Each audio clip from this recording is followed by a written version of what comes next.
el municipio de San José tiene varios conglomerados habitacionales. Algunos son barrios distantes al cuerpo principal de la localidad de San José y otros ya pueden considerarse colonias. Por ejemplo, La 70, San Juan de la Sierra, La Sierrita. Y los barrios distantes puede considerarse al barrio Don Bosco, quizás al barrio Nuevo y por supuesto el barrio del que les vamos a hablar hoy es el barrio Pindapoy, que tiene aproximadamente unos 1500 habitantes, es muchísimo, y dista de aproximadamente 3 kilómetros del cuerpo principal de San José. Pero esta vez no les voy a contar yo esta historia, les va a contar mi papá. Para esto le hicimos una entrevista a mi padre con sus casi 82 años ya, está escribiendo la historia del barrio Pindapoy. En algún momento va a ser publicado, por supuesto, así que considero que es la persona más idónea para que les cuente un poco la historia de este barrio. Se van a sorprender. Este relato es de acuerdo a la teoría que existe en el mundo. Sale desde hace unos 15 años que vengo investigando en distintos medios. Cuando vino en 1492 la civilización de Europa y la conquista, hubo muchas transformaciones y acá ya había mucha gente en la región, tanto en Estados Unidos o en la Norteamérica, como América Central, como América del Sur, en las distintas razas. Después, con la intervención de ellos, fueron desapareciendo. Ya avanzado el tiempo en la historia, allá por 1600, había en esta región la, la, la raza guaranítica, que constituía parte de Brasil, Paraguay y noreste de Argentina. Por eso nosotros somos descendientes en esta región de la zona guaranítica. Después con el tiempo, en 1632, por ahí los jesuitas reunieron a los nativos y les fueron formando distintos pueblos. Esa es la historia de los 30 pueblos guaraníticos. Bueno, entonces yo me voy a referir a los tiempos entre San Carlos y San José. Por esta región, por estos lugares pasaron el arroyo, las comunicaciones de los dos pueblitos era cotidiano. Entonces en uno de esos días y años que pasaron, algunos de los caciques un día comentaba con su tribu, le dieron el nombre con 3 sílabas. Y eso es lo que quedó hasta ahora. Después fueron transformando y adaptando para que pueda relatarse mejor. Aquí vale un paréntesis. El término Pindapoy consta de 3 sílabas, que en realidad hacen referencia a 3 palabras de origen guaraní, que es Pinda, Po, I. Pinda se refiere al anzuelo o señuelo, y Po es la mano, la I es agua. Por lo tanto, nos está hablando del señuelo en el agua. Si ustedes buscan por internet, seguramente van a encontrar que la palabra Pindapoy quiere decir anzuelo fino. Sin embargo, no estoy muy de acuerdo con esa interpretación. Los vocablos en guaraní normalmente designan las características esenciales de un lugar. Por lo tanto, cuando los pueblos guaraníes, dieron nombre a esta zona, evidentemente denominaban una esencia que tiene este lugar. Ahora vamos a las raíces para poder entenderlas un poquito mejor. Primero que nada, la cuestión anzuelo, tal como lo entendemos hoy, el anzuelo, el ganchito, no existía eso en la época en donde fue hecho mención de este nombre. No sabemos exactamente en qué momento fueron, pero sin lugar a dudas es de origen guaraní y este nombre es previo incluso a la llegada de en esta zona de los españoles o de los portugueses. Viene desde mucho antes, así que designaron a este lugar con el nombre de Pindapoy. ¿Cómo pescaban?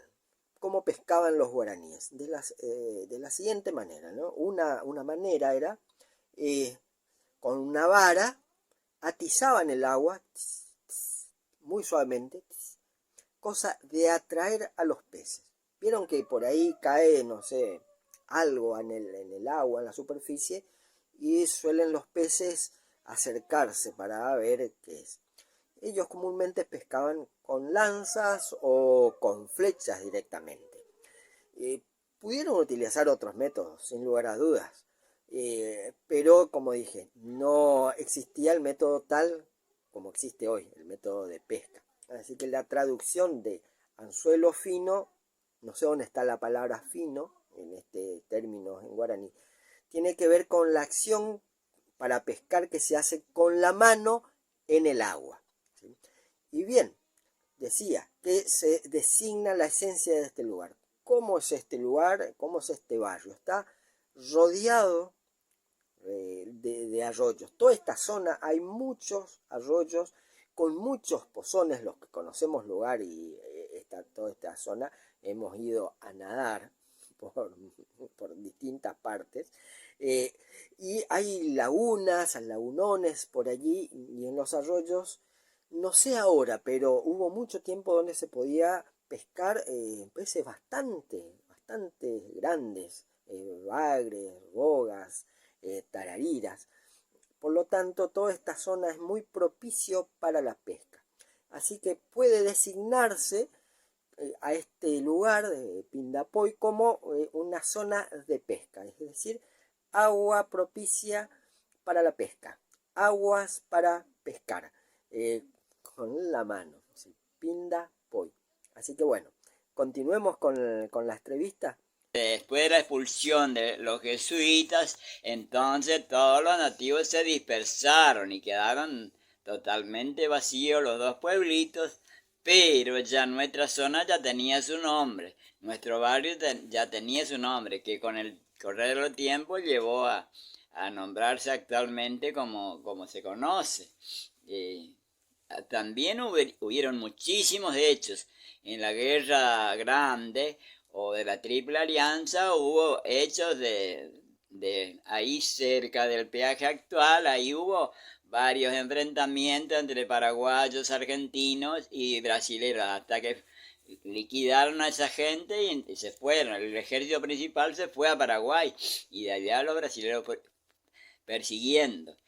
Pero quedaron esos familiares quedaron enterrados ahí en el cementerio actual cerca del peaje. Después de la guerra, muchos paraguayos, como allá había mucha miseria y hambre y los brasileros los sometían a toda clase de persecuciones, muchos de los familiares descendientes de esos que quedaron muertos ahí, cruzaron para estos lados y vinieron a poblar. Todos se ubicaron en los alrededores, en las orillas del arroyo, porque por supuesto siempre la protección de un arroyo es importante por el agua y por otras causas, es mucho mejor. Entonces ahí vinieron mucha gente que tengo anotado los apellidos de esa gente que eran descendientes de aquellos antiguos que de la batalla de ahí de cerca del peaje, eran Ayala, Sosa, Amarilla, Salinas, Aguilar y algunos otros que me olvido ya, porque con los años que tengo me olvido a veces de la gente. Pero ahí en 1900, ya estamos llegando, apareció el ferrocarril, se extendieron las vías que pasaron por ese lugar a la orilla del arroyo y fue extendido hasta Posadas. Y entonces, como en este lugar había gente, resolvieron hacer una pequeña estación. Y también más adelante, allá en Paradaleis, porque había también pobladores en aquella región. pero sobre todo en nuestro barrio ya había 6 o 7 familias que no juntos, sino aisladamente vivían en la zona y por eso se hizo el ferrocarril. Y a partir de eso entonces se empezó a formar las distintas cosas. Vinieron las fábricas, a raíz del ferrocarril, entonces construyeron fábricas para que haya trabajo y para enviar los productos de Misiones, porque los que vinieron en 1990 y tantos, los inmigrantes no quedaron, sino unos pocos quedaron en San José y otros se fueron al interior. En Pindapoy no quedó nadie, sino los demás. Entonces, como eran gente muy trabajadora, empezaron a producir cosas y con esos productos, entonces las empresas empezaron a construir sus galpones para aprovechar el ferrocarril para que les salga más barato el transporte de los productos para vender a las grandes ciudades que era Buenos Aires y aquellos lugares.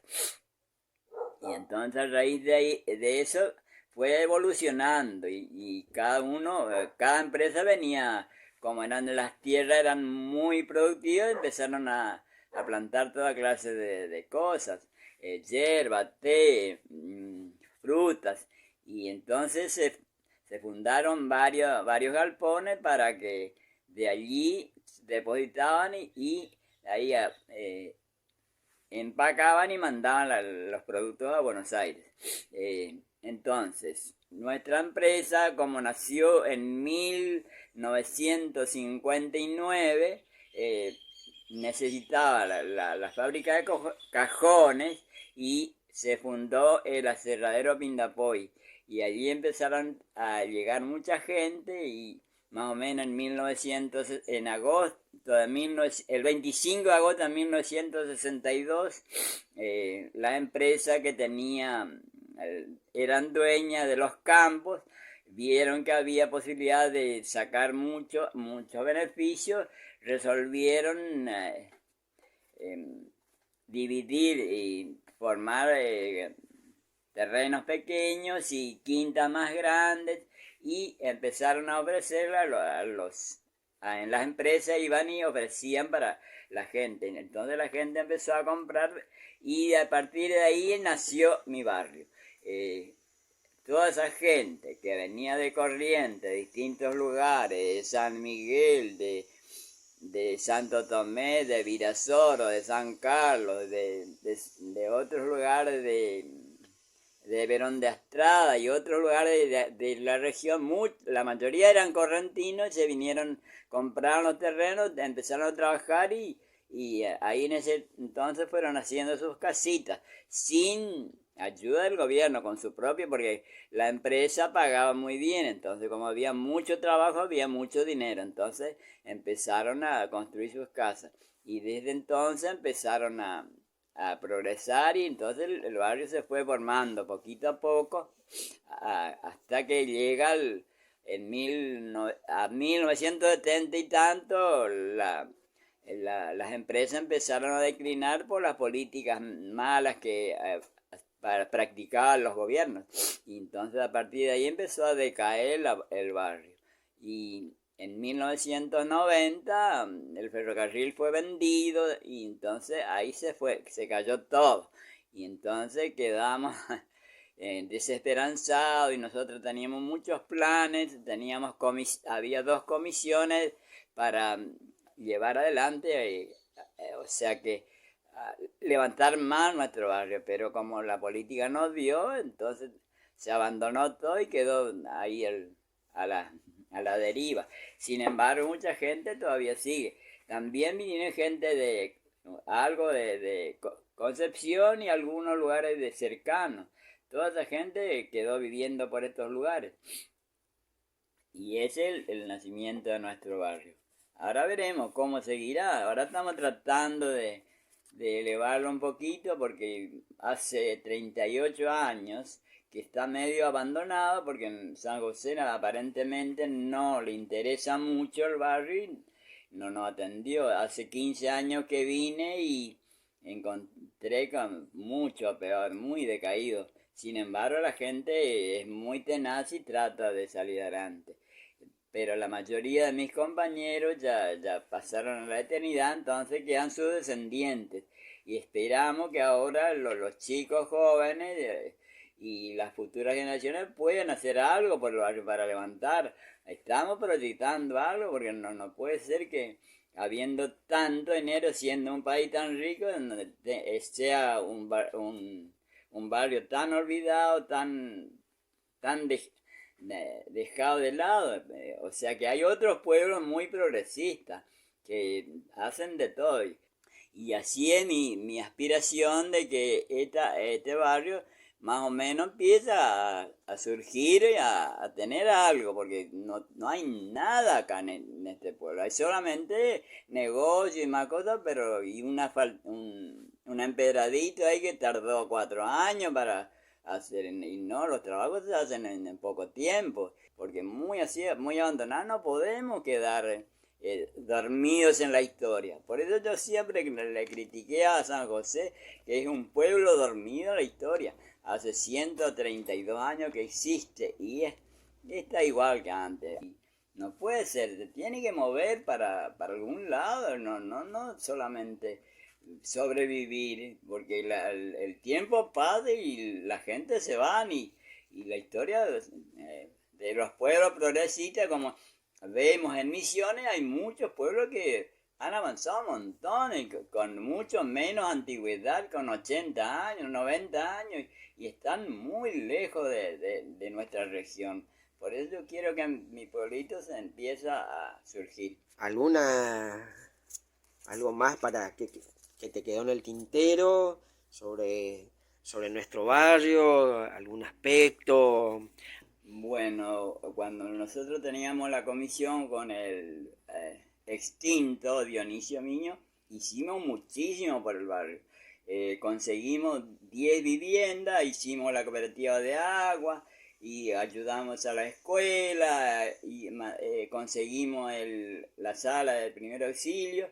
Teníamos en una casa funcionó un colegio que estudiaban cocina y costura para las mujeres y avanzó mucho, pero nosotros teníamos el proyecto junto con el diputado cura que era de Apóstoles, que estábamos tratando de que vinieran 2 fábricas para tener más ocupación, más trabajo para la gente. Pero cuando se fue todo el ferrocarril, se fue todo al tacho, entonces quedó en nada. Hoy no se, está muy difícil para levantar. Bueno, te agradezco por toda esta reseña histórica del barrio de Pindapoy. Espero que en algún momento salga a la luz el libro que estás escribiendo sobre este lugar, así que podamos conocerlo en mayor detalle. Bueno, el libro que estoy escribiendo hace 3 años que empecé a escribir a sugerencia de uno de los nietos de don Dionisio Miño. Son años que estoy investigando, entonces ahí en ese libro se cuenta con lujo, detalle, todos los hechos históricos y demás. Quiero que quede esos relatos para las futuras generaciones, los chicos que aprendan a leer y puedan leer la historia más o menos verdadera. Pueden ser refutadas, sí, pero los hechos concretos no se pueden desmentir. Y en ese relato cuento muchas cosas más. Acá no se puede decir todo en 5 minutos, pero en un libro sí se puede relatar mucho. Y quedará escrito en la historia de mi barrio. Dios quiera que sí. Muchas gracias, don Blas Américo Rivas. Impresionante, ¿no? Perfecto. Hasta el próximo video.